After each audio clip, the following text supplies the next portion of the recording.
Welcome back to this episode of the Purple Rain Podcast.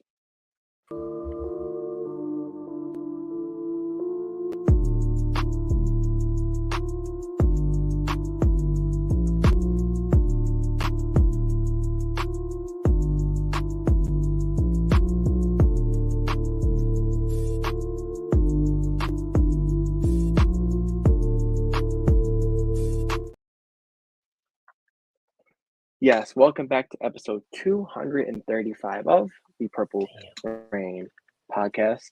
The Corey Ivy episode, this episode of the Purple Rain Podcast. Thank you for coming through to this episode.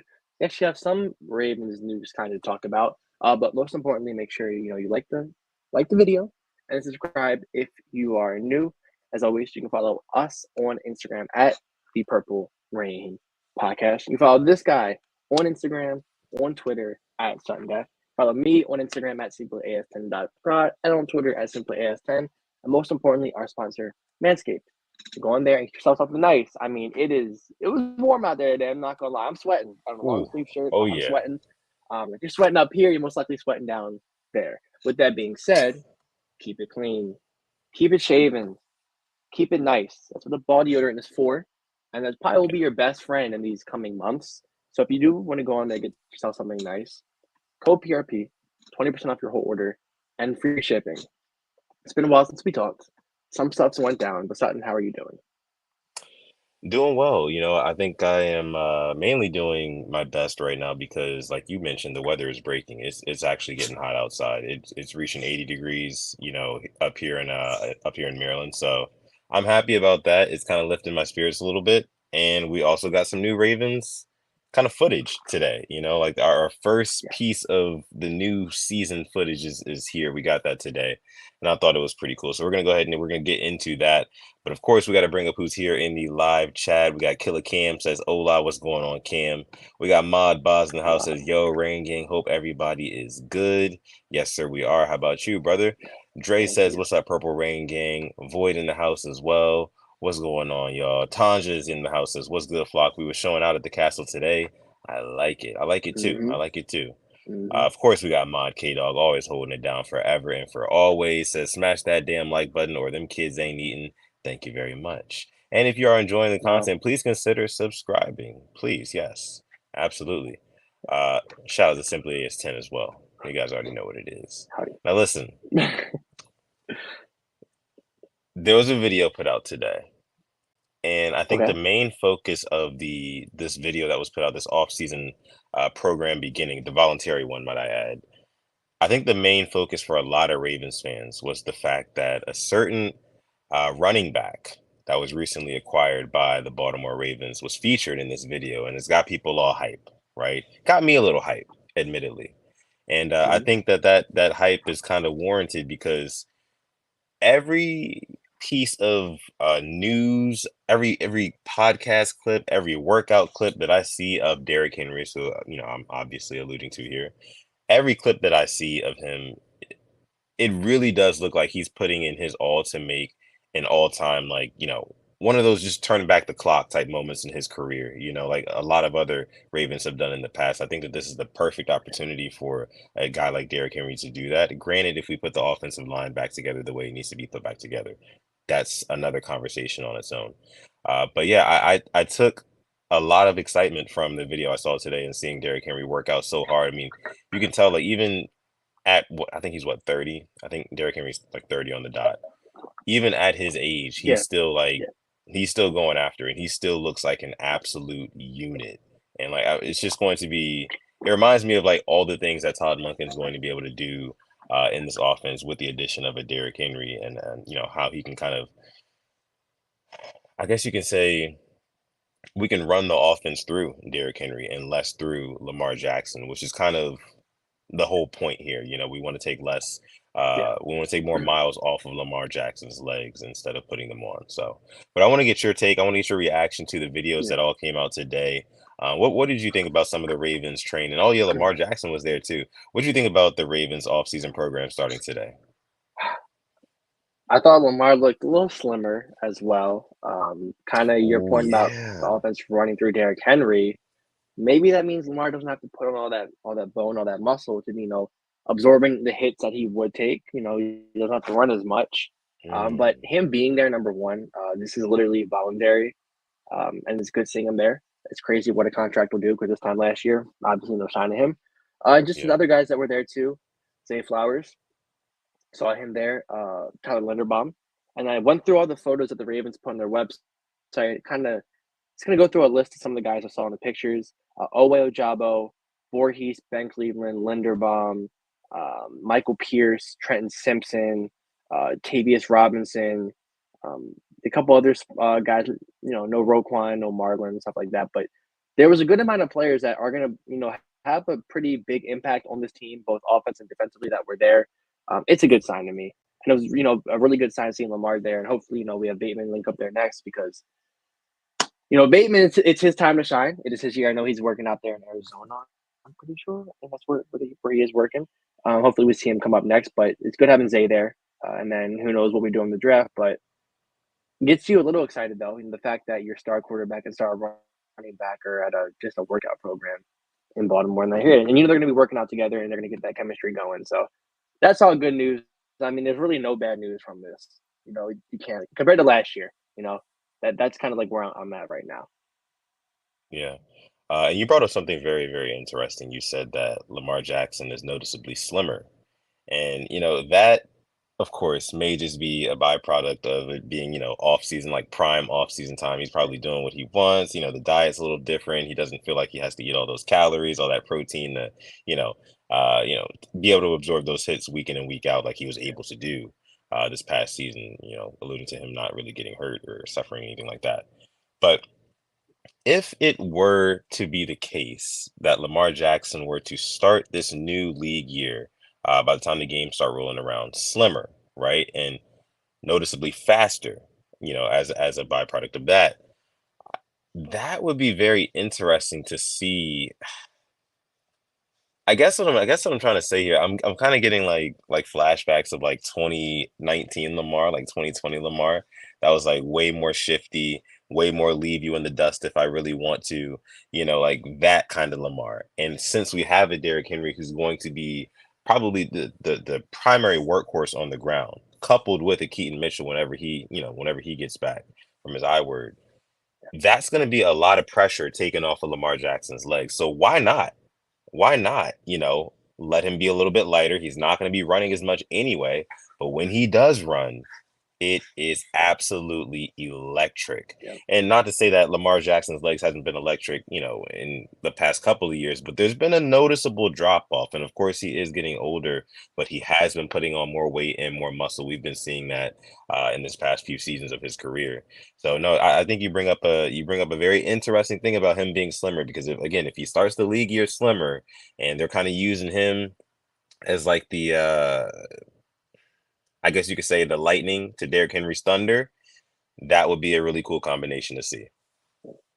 And I mean, that we're probably going to draft or pick up on undrafted free agent running back as well. So we'll have somebody else there. So hopefully it's less Lamar running, and when he does run, it can be more of the 2020 type runs we saw. Breaking off a 50-yard touchdown against the Cowboys, the Commanders, the Giants. Stuff like that. Yeah. We want to see him break off these runs and break off these touchdowns because it just kind of hits different. And they weren't expecting him because he wasn't running as much. We had Ingram, Edwards, and Dobbins, and then when this year you have Henry, Keaton Mitchell when he's back, Justice Hill, who, we say he's underrated, and then a rookie running back most likely, or a vet if we sign him, who knows? It will make Lamar that much more scarier because you don't know what he's going to do. So Yeah. that was one of my biggest takeaways was him looking slimmer, and it just feels like there was more bigger name players at this voluntary workout than we have seen in previous years. I'm not too sure if that's just Yeah. recency bias. I just feel like not a lot of the bigger names were at these in the prior years, but I'm not complaining at all. Yeah. Interesting stuff, to say the least. I mean, I'm sure there's going to be a couple more in the weeks, leading up to the draft and so on and so forth after that, of course. But yeah, I was really excited about what I saw with the Ravens. There was also a couple of other things around the league, right, that happened with these voluntary programs starting today. Some interesting things, like I heard about Justin Yeah. Jefferson. Justin Jefferson not showing up for Hmm. the first day of the voluntary offseason program for the Minnesota Vikings. Of course, we know he's Yeah. trying to get his contract, but do you think that there could be anything there that the Vikings might consider moving off of Jettas? I don't think they should. That'd be really stupid if they did. Um, Yeah, it's just very stupid if you trade him because that's like your whole offense right now. Because who's your quarterback? Sam Darnold. I wouldn't want to show up either if mm, Sam Darnold was my quarterback. Hopefully they yeah, draft somebody better. But like when there's smoke, there's fire. Stephon Diggs wasn't showing up last year for the Bills, and now look, apparently it was that bad where they ship him off and eat $30 million in dead cap, which is crazy to think about. And then CD Lamb. I think Lamb's gonna get a contract probably before the draft or after the draft. Like it'll be within the next month, I think. But the Jefferson one is one I'm keeping my eye on because he's going to reset the market. He is going to reset that wide okay. receiver market with that contract, and then the Bengals are going to have to pay Jamar Chase what he wants. And there's us just talking about, well, are we going to get Rashad Bateman's 5th-year option? What are we going to do, guys? Are we picking it up? Are we not? Life of the Ravens fan. Life as a Ravens fan, man, and you bring up Rashad Bateman again, like this is a guy who was supposed to be the guy, like back when we drafted him a couple of years ago. Am I, if I'm not mistaken? 2021, we Mm-hmm. drafted Rashad Yep. Bateman, and we've seen flashes, right? We've seen flashes of him be able to perform at a very high level, and it just seems like he he's got the same chemistry with Lamar that like Miles Boykin had with Lamar almost. Like it feels like Oh, it's just not there. You know what I mean? Like you can tell like there's some talent, right? There's some talent, and I definitely think Rashad Bateman is more talented as a wide receiver than Miles Boykin, probably by like a country mile, to be honest. But it just feels like the chemistry between those two guys and our quarterback Lamar Jackson was strikingly similar, and it sucks. yeah. Yeah, who said that the Ravens receivers don't get second contracts? Miles Boykin is on his third. He's a Giant now after a Steeler. So Yeah, congrats to Miles Boykin for getting another contract, sticking around. And I hate that you say that because it feels right what you're saying. Like the talent's there with Bate. We've seen it before. I know there's a player. There's a 1,000-yard receiver there. I'm not going to sit here and argue about it. You put him in a different team, it's going to happen. Just that chemistry. So I'm just hoping that they do link up. I'll go down to Florida. Wherever they meet. Zay's already down there. We might draft a receiver that's from Florida. DeCasa. They've been asking what type of receiver Lamar wants. The one that he wants is probably going to be from Florida. So there's a couple of guys to check out from that list, and let's hope they all get together, get that chemistry going, and put up another great year next year. But I just hope something changes, and I hope it's this year, and I hope it's that thing where he plays so good, he's out of our price range because that's how good he played, like with what Queen did. So hopefully he kicks it on this year. And then if we're talking about 5th-year options, obviously Owe was there. These guys are synonymous, hand in hand, both first-round picks. And we've kind of been saying the same thing about Owe too. When is it going to happen? He was 6.5 sacks last year. His rookie year, I think he had 6.5. It's like going in year 4 now. It's time to be pushing the double digits. The 8, the 9s. We got Clowney and Van Noy in last year who hit 9.5 and 10. Bring back Van Noy, so it's like it's your time now, Adafe. So he's another one where it's like, do we get his fifth year option? And then when you're talking, oh wait, got to bring up a Jabo, who produces when he's in, but he's not there that much. So it's like it's just a snowball effect of these players we're talking about and like the storylines with the Ravens. But going back to Bateman, like Void says, Bateman missed 4 weeks before his first game, and Lamar got hurt shortly after that year. How much would the chemistry be better if this never happened? Yeah, so didn't Bate get hurt his rookie training camp? I'm pretty sure. I think he got was hurt. that his rookie or his sophomore before his sophomore campaign? I thought it was before his sophomore campaign I want to say it was that he got hurt. rookie because Mm. his first game was against the Chargers, I think, in Yeah, it was Chargers. 2021, and the I Yeah, word riddle year. Okay, so he missed, yeah. And then he played the Charger game, Bengal game, Viking game, Bears game. Huntley was in because Lamar missed that because he was sick. And then Lamar goes down against the Browns and they go like 0-5. So he played 3 or 4 games with Lamar in his rookie year, yeah. and then plays 6 games next year, and then he goes down against the Bucks, and then Lamar goes down. Yeah, they haven't had much time together at all. But it's so crazy Wow. because you see guys like Zay Flowers who just automatically pops off with the chemistry with Lamar Jackson. So it's like, what's the difference? You know what I Yeah, mean? he was healthy his rookie year. That could have been the difference. I'm not too sure. I mean, but he was healthy. Bateman was healthy this year. So it's like, I mean, and he played pretty much every game with Lamar, and we just never saw it. Like it, I don't know. I think it's more honestly, I think it's a Todd Monken thing.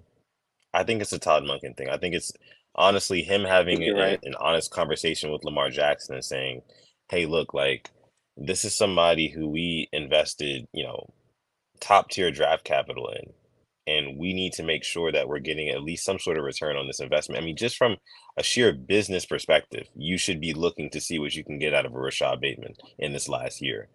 Just from a sheer business perspective. Football perspective, we've seen what he can do. Like again, you said all the things he's done in the past when he was healthy. I mean, he was producing. It just doesn't make any sense to not get him the football. Like you just tell Lamar Jackson, look, this guy is the primary read on this play. This guy is the secondary read on this. Like, look for him, you know. Yeah. But again, Lamar, he has a tendency to extend a lot of plays, and a lot of times when a quarterback extends the play, by the time he's rolled out of the pocket and he's looking for a receiver, these receivers are done developing their routes. Rashad Bateman is that type of receiver. He's a route running technician. I've said this many times. I know that. He's a route running technician. So after he's done running his route, he's not really as good at the scramble drill thing as a guy like Mark Andrews or Zay Flowers is, and that's what Lamar Jackson kind of that's what he likes, because that's what's available to him in his time of need when he's extending these plays. Yeah. I just pulled up Rashad Bateman's stats. This kind of just Yeah, blew my mind. In 2021, his rookie year, played in 12 games, 68 targets.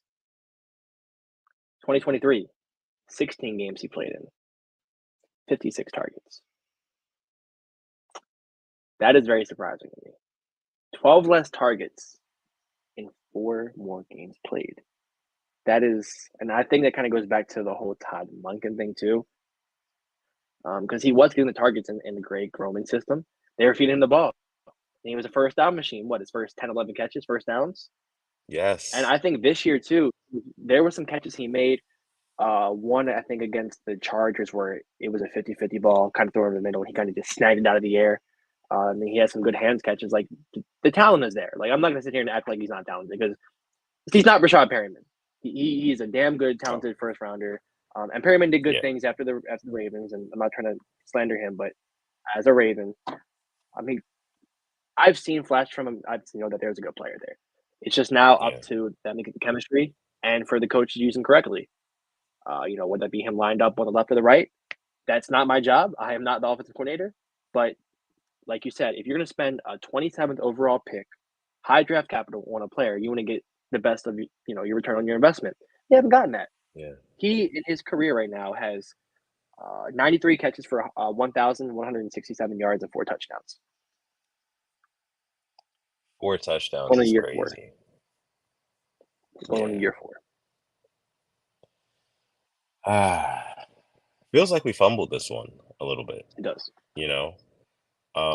I really do wish that the mindset of Todd Monken going into last season was to get Bateman more involved. But I do understand also that we recruited Todd Monken to be our offensive coordinator before last year's draft. So he had a say so in who we drafted last year. And of course, we Mm-hmm. drafted Zay Flowers. So I can understand him saying, okay, I'm bringing in Zay Flowers with me. I'm going to make sure that he is the focal point of this offense. Of course, we're going to have Mark Andrews, who's going to be, one of the main stakeholders too in terms of pass catchers. But it's going to be Mark and Zay pretty much, and everybody else is going to get theirs when they get theirs. You know, I Yeah. think that that's kind of what was going on here, and it's unfortunate because it really we have time to develop Zay. You know what I mean? We have time to Oh, develop Zay. Bateman, we're already behind. We're behind the schedule on him. Like we need to kind of get Yep. something going quickly, and we know that if we get him in a rhythm, he can do really really big things for us. But it's just we never make it a focal point on getting Rashad Bateman in rhythm. So Yeah. And since we're kind of talking about Todd Monken too, one thing I do want us to, I don't want to, sound like we're harping on the guy, is when we have both of our tight ends healthy to use them both. Use Mark Andrews, use Isaiah Likely. I saw a player in Isaiah Likely that when Mark Andrews went down in week 11, Isaiah Likely put up 4 catches for 40 yards, 5 for 83 and a touchdown, 5 for 70 and a touchdown, 3 for 56, 2 for 42 and 2 touchdowns, 2 for 31, 2 for 34 and a touchdown in a playoff game. Like, it's not one or the other. It's not me versus me. It's we. Use them together. And I know Andrews is the focal target in this offense, but if you want to double him, I'll be more than happy if you want to leave Isaiah Likely 1-on-1 because I've seen what he can do in single coverage if you man him up. He will cook a defender. He'll cook a DB as a tight end. There is so much potential for this offense, and that's if we get a guy in the draft. I'm hoping a Keon Coleman or Xavier Legette personally, but we still have guys there that we can develop and use. And Isaiah Likely developing, I think, for a fourth rounder in his first 2 years, you've gotten more than you were expecting already. He stepped in for Mark Andrews, and to be honest, like a lot wasn't missed. And I'm not saying the Cup Mark because Mark's the top 2 tight end in my opinion, but use them both together and see how good we really can be. yeah, they you're absolutely right on that. They should be able to coexist, in this offense. And that's something that I think we talked about last year before Todd Monken even coached it down for us. He's gonna have his work cut out because there's only one football to go around. And we just got done talking about Rashad Bateman Mhm. for about 10 minutes, and how we should be getting him the football. But in terms of the totem pole of like target priority, he's still kind of down that list, you know what I mean? Because obviously there's Oh, Zay Flowers, there's Mark Andrews, of course. Isaiah Likely is just right there, like he's so reliable based off of what we saw, especially in that late stretch, like you were just talking about. So there's just so much, and in theory, I mean, you bring up a good point. This offense has a ton of potential. So in theory, there really should be no way that you should be able to stop this offense. And I think that should be the objective of the offseason of Todd Monken, and I'm sure it is. Todd Monken, he's a smart guy. But I think that what he is probably focusing on this year is going into year 2 of implementing his offense into the Baltimore Ravens. How can I utilize more of this offense to make it even harder to defend, because he talked about last year, like you gotta make them defend every blade of grass. And I thought we did a fairly good job of that this past season, but that point can be expounded upon. We can definitely get more going on the offense. And now with the addition, and I'm going back to Derrick Henry here, I can only imagine how dangerous the run game is. Can you imagine like outside runs or like stretch plays, toss plays, things like that, where you get guys out in space and all of a sudden you got Patrick Ricard and then you got Derrick Henry coming out to block you, and then you got Lamar Jackson kind of running between them and around them. And oh yeah, if you're gonna try to crash out to stop that, guess what? We've got Zay Flowers and we've got Mark Andrews, and Isaiah Likely is really good too. In theory, this offense should not be able to be stopped. And we saw that the way that we were steamrolling teams in the regular season last year. And I think that we're probably gonna see, barring I words, right? Of course, we want to knock on wood on that, barring any I words. I think we're gonna see a lot of that again in this upcoming season. We're probably gonna steamroll a lot of these teams in the regular season, but it just comes down to in the playoffs, um, how can we win the ugly moments? And I actually think that's yep. a perfect segue, because I know you probably saw what Cam Newton had said about Lamar Jackson and the Ravens. Yes, I did. I did. You did. Because he was saying basically like, Lamar Jackson and the Ravens, they have to figure out how to win the ugly games, basically, if they want to get over that hump. Yeah. And then Lamar Jackson, he has to stop thinking so much. What did you make of all that stuff that Cam Newton was saying about our team? I'll tell you this. I think our ugly games in the regular season, they're against one team and one team only, the Pittsburgh Steelers. And guess Yeah. what? What happens in those games? We lose them. we lose them. So it doesn't surprise me Yeah, that we lose the ugly games in the playoffs either. Now, it was you're ugly the right. first half against the Texans, but I just think our talent in the second half just blew them out the water. I think we just have a little bit more talent all around.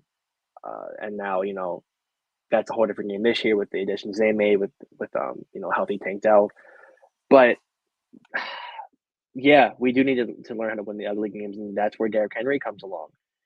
That's a guy where, let's say he has 10 carries for 30 yards, that 11th carry can be a 50-yarder when he's gone. Or we can sit there and not panic, and our coaches not panic and realize, hey, we have a lot of talented players on this team.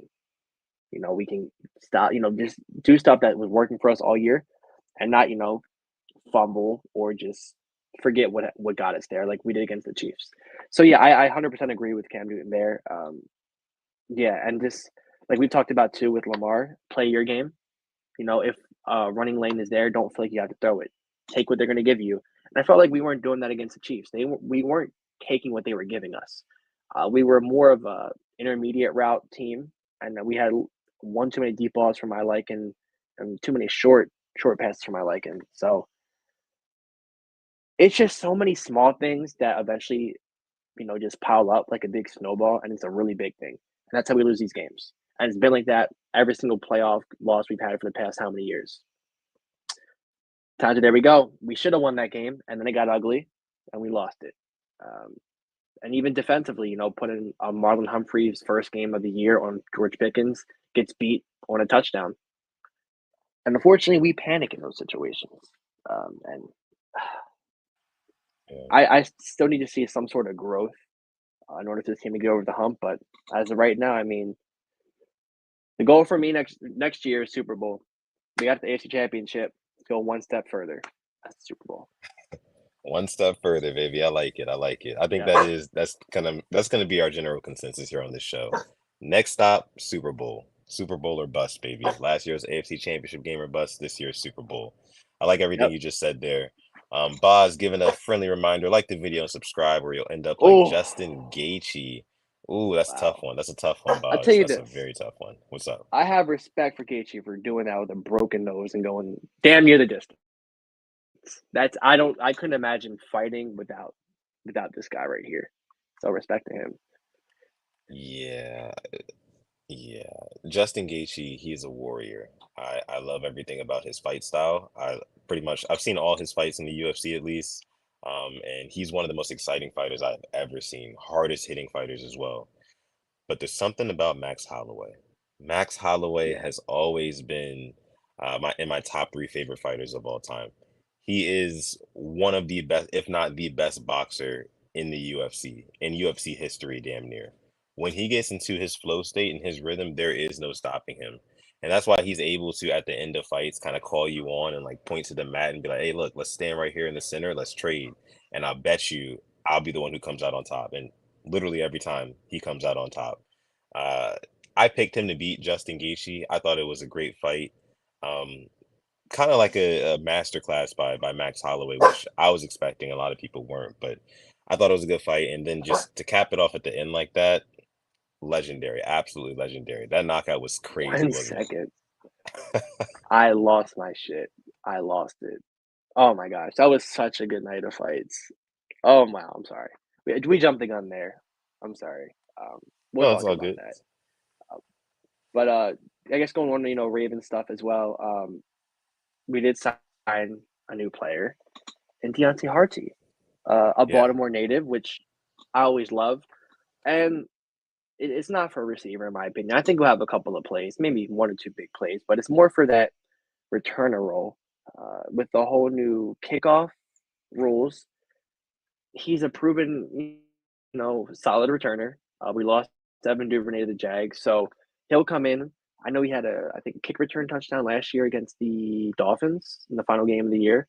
Had a couple of big ones and actually had a couple of big plays as a receiver. So there's some speed there. If we want to do our like it, love it, hate it, I like it. I think it's competition. Now, one thing I did see though is that as soon as we signed him, Tylan Wallace retweeted his own tweet when he took that punt back for a touchdown against the Rams. Um, maybe little bit of a message, but I understand why I did it Definitely a because message. that right there to me, that could have been a top moment in Ravens history if we do the damn thing last year, but we didn't. But getting Hardy, low risk, high reward, and a damn good returner for however these kickoffs are going to be. Yeah. Um, I was thinking like I like it, but I'll probably have to say I love it. I really do. And main reason being because this just shows that the Ravens are being proactive about the situation. Like you mentioned, they're doing the new kickoff rule now, and obviously we have John Harbaugh, who is known for being a special teams coach. So now if I would be upset if they didn't make a move like that. To be honest with you, I'll put it that way. Because I even said in the first reaction video I made to the whole kickoff rule being changed, I said, John Harbaugh, I'm looking at you. Like you're the special teams guy. This is what we all know you for, right? So I want to see something. I want to see some razzle dazzle, damn it. I want to see something cool. I want to see us take advantage of this. I want to see us be the first team to like revolutionize, this new rule. So that's the reason why I love it. I can't really speak to, the player Deontay Hardy. I haven't really seen much of his, tape, whatever. But again, speedy guy who's specialist at a kick returning. So we'll see what comes of it. But I love it just because I love the Ravens being proactive about the rule being changed. Yeah, it feels good. Like we're not sitting here stuck behind and that. And we have guys like Justice Hill can return kicks, even Tylan Wallace Yeah, who can return punts. So we have a multitude of guys, and I'm not here to say we're going to cut him, but come August, if he doesn't have a good camp, a good preseason, he might not be here. But as of right now, I think he'll probably make the team as a kick returner. So yeah, that's good to hear. Um, I don't think there was any more Raven news. Um, Obviously, a lot of draft stuff coming up. Um, yeah. Kind of just questioning, what we're going to do with that pick 30. I've seen a lot of people, say we could trade it and then just. I'm not even sure what's going to happen with who's going to fall and when this wide receiver run is going to happen because we know it's going to happen draft night. I just don't know when. I don't know if Penix is going to go first round now. I'm not too sure what's going on, but I'm hoping a lot of quarterbacks get taken. I'm hoping some defensive guys get taken, and we get left with a good offensive lineman or a good receiver at number 30. Um, Yeah. I see Kool-Aid McKinstry. Yeah, I see he's been mocked to the Ravens a lot, but That's the yeah, Alabama man, I'm kid, I'm right? getting more and more excited for the draft. Yeah, Yeah, yeah, Kool-Aid yeah, McKinstry. yeah. Yeah, So definitely getting more and it more is. excited for the draft. Also, like we had mentioned before, Yeah, we're doing a mock draft episode as well. Annual mock draft episode. We do this every single year. This year will be no different. We know draft is right around the corner, so we definitely got to make sure we get that in for you guys. Um, so make sure you come through for that episode. Should be this Thursday, actually. Okay, let's see. 2024 is definitely a chance for Harbaugh to shine. Absolutely. All right. So now, since we don't have any more, real Ravens news at the moment, we're gonna go ahead and talk about some UFC. We already kind of dipped into it yes, just a little bit, kind of yeah. dipped our toe into it, but we're gonna go ahead and dive fully into that in just a second. But make sure you drop some of your questions down below in the chat because we're gonna answer a couple of those too before we get out of here. So make sure you drop your questions down below in the chat. And also, if you're not watching this episode 235 of the Purple Rain podcast live, and you happen to be part of the hashtag Replay Gang, thank you so much for joining this episode. And make sure you like the video, subscribe to the channel as well.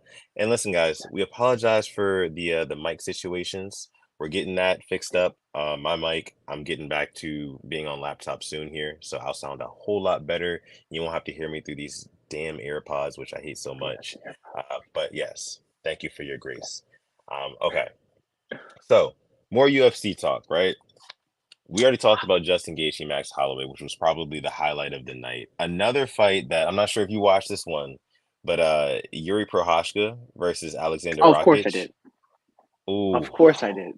that Of was a course banger. That was a that banger. was. Man, and it's funny. I actually I was watching it with some friends, and before the fight, I put all confidence on Yuri Prochazka. I was like telling my friends to like, yeah, lock in bets, like bet the house on Prochazka, sort of thing. And the fight Light bill. starts. Light bill. The Yeah, car's getting on exactly, Prohaska. exactly. And basically. the fight starts and Rock is just doing really, really well to start the fight. Like he's tagging him, he's not letting Yuri really get off any solid shots, and I started to get a little bit worried for a minute. But then I remember the type of fighter that Yuri is. Like he's the type of fighter where he has to like pull himself out of the fire. He's one of those type of guys. So he has to get hit a few times, and that really kind of pulls the warrior out of him. And then he just kind of goes like full killed on the guy, and that's what happened. And he got the finish, and that shit was exciting, man. I was that literally brought me to my feet. But what did you think about that fight, though? I love that fight. I also had Proshka winning that. And I was like you at first, and I'm like, all right, he's kind of getting his ass whooped right now, but pulled him out of it, started to get, piecing him up. And then you could kind of tell when things were starting to go down. But yeah, I was happy he won. And then another fight, obviously, it was on the The prelims. I prelims. forget the name, but it was he sold me. He knocked the guy down and walked away. I forget who that was. Um, I have to pull up my FanDuel because it was like the only red on the slip I had, and it sickens me to this day. Was it on the Um, prelims or like the early it prelims? was it was prelims, Boz. If you know who I'm talking about, Boz, because we were Oh, talking about Jalen it. Turner. Yep, Jalen Turner. Yep. Oh, who did Um, he fight? I forgot who did he yeah, fight again? he fought Renato Moicano. Right, Moicano. Right. Oh yeah. Yeah. That was supposed to be a really good fight too. And Jalen Turner is actually huge for that division. So I like watching him fight. I think I actually missed that one. But yeah, Okay. Jalen Turner, he's actually really good. He's really good. Obviously the main event, right? The main event, Alex Pereira versus I Jamal Hill. I would be honest. What? I was telling anybody who thought Jamal Hill was gonna win. I'm like, you're an idiot. It's not going to happen. Your slip's ruined. I'm like, the fact you're going against Alex Pereira, I'm like, that. I'm like, Yeah, why would you do that? I'm like, this man yeah. literally just wins no matter where he goes. I had him to win in the third round by knockout. This motherfucker gets hit in the nuts, says, no, I'm good, and knocks him out. Like, he isn't Bro, real. like He he is is not a real. savage. He's not. He's not. Honestly, he's something straight out of a movie, to be honest with you. And again, I'm so serious when I say he should get into acting after his fighting career is over because he'd be the perfect James Bond villain, to be honest with you. But the guy. The power that he possesses in that left hook, man, is unparalleled. I mean, he's knocked out so many guys with it. He beat Adesanya with it. He didn't fully knock him out, but he stopped him.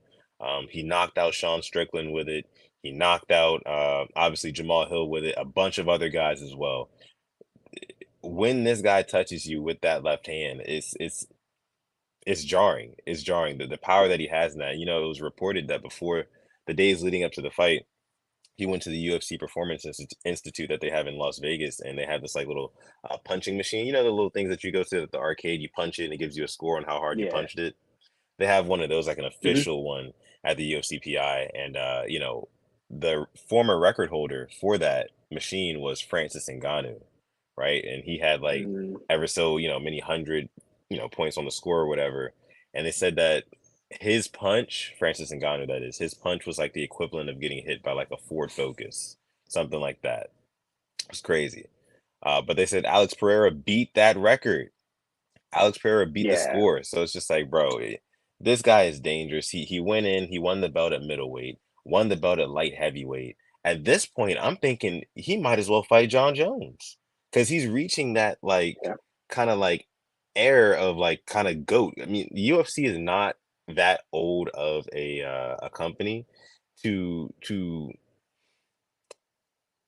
it's really easy to get GOAT status in MMA right now because it's such a young sport, right? And Alex Pereira, he's already in super rare territory when it comes to like double champ status.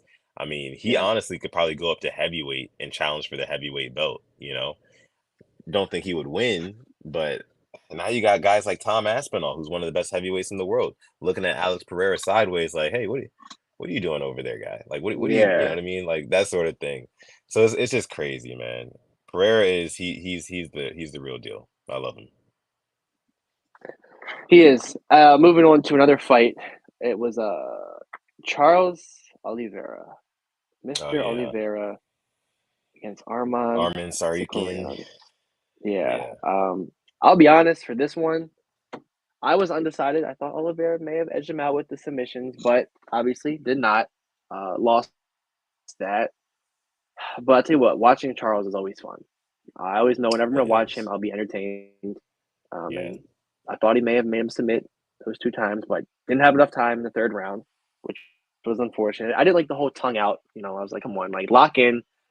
Give everything you have this final 10 seconds and try to choke him out. It didn't happen. Oh, speaking of getting choked out, I'm sorry. The co-main of the two women fighting, the girl she's slumped. She is dead as she's sleeping, and the guy goes over, puts his finger up her nose with smelling salts. That was crazy. I never saw anything like that before. Um, yeah. you want me to wake her up? This freaking puts the fingers all the way up in her freaking nose and just wakes her up. I was like, Oh my but God, that's what yeah, UFC 300 was about. yeah. Just no, man. You're right. It was a great night of fights, overall, and I think that there was the Cody Garbrandt fight as well in the beginning of the fight card. I think it might have been it opened the card. It was Cody Garbrandt versus Davison Figueiredo. I think Cody got knocked out in that one, which is unfortunate for us Cody fans. I've been a Cody Garbrandt fan for a little while now, and he's kind of on that back half of his career where he's getting knocked out every other fight, and it kind of hurts to see. But shout out to Cody, man. Uh, yeah, but great night of fights overall. And, we also got news that Conor McGregor will be back in June. It's your guy, Conor. He will be Mm, fighting, who is he fighting? Michael Chandler. That's right, Michael Chandler. Michael Chandler. That's going to be a really, really fun fight for a lot of reasons. We haven't seen your boy Conor fight in it's been like 3 years now. Michael Chandler's been chomping at the bit to get at this guy. And he's fresh off of an acting gig, Amazon Prime Video. Did you see Roadhouse? No, I did not. I did not. You I didn't. did not. Yeah. I And he's have also to. been doing all types of drugs as well. We know Yeah. Conor McGregor, what he Yes. gets into. Yeah. But yeah, what do you Yeah. think about Conor coming back? Your guy. I think he'll lose. I'm gonna be honest. It's fun. I don't have any faith in him at all. The last time he fought, I have a video. It was me and all my friends in my friend's basement. My one friend painted his face with the Irish flag, and he broke his leg against Dustin Poirier. I have no faith at all, but guess what? When June 29th hits at 12:45 in the morning, I will be there, fully delusional, thinking Connor's gonna knock his ass out. And when the second round comes, and Connor's gotten his ass the first round, I'm like, oh no, he's fine. Connor will win, and he loses. So Yeah. it's good for the UFC. It'll be bought, but I have no faith at all in Mr. McGregor. Prove me wrong though, please. No, that's hilarious. That's hilarious because I'll be the same way. Okay. All right, so I think we're gonna go ahead and leave it there for this episode of the Purple Rain podcast. If you got your question, drop them below in the comment section. But make sure you follow us on Instagram at the Purple Rain Podcast. More news coming soon. We got my Twitter and Instagram right here, X or Instagram, whatever you want to call it these days. At Sutton Def. Follow me there. You can follow this guy. It's at SimplyAS10 on X and at SimplyAS10.prod on Instagram. And then, like he led the episode with, use our code PRP on Manscaped to save yourself 20% off plus free international shipping. And with that being said, I'm going to let my guy Alex take us out. Thank you for coming through to episode 235 of the Purple Rain podcast. Appreciate you all for coming out. And have a great week as well. It is Monday, so hopefully your week is perfect. But as always, stay positive, test negative. Yeah. And never, ever, ever forget, even on the rainiest days, to call God. This has been episode 235 of the Purple Rain podcast. We're going to catch you guys in the next one.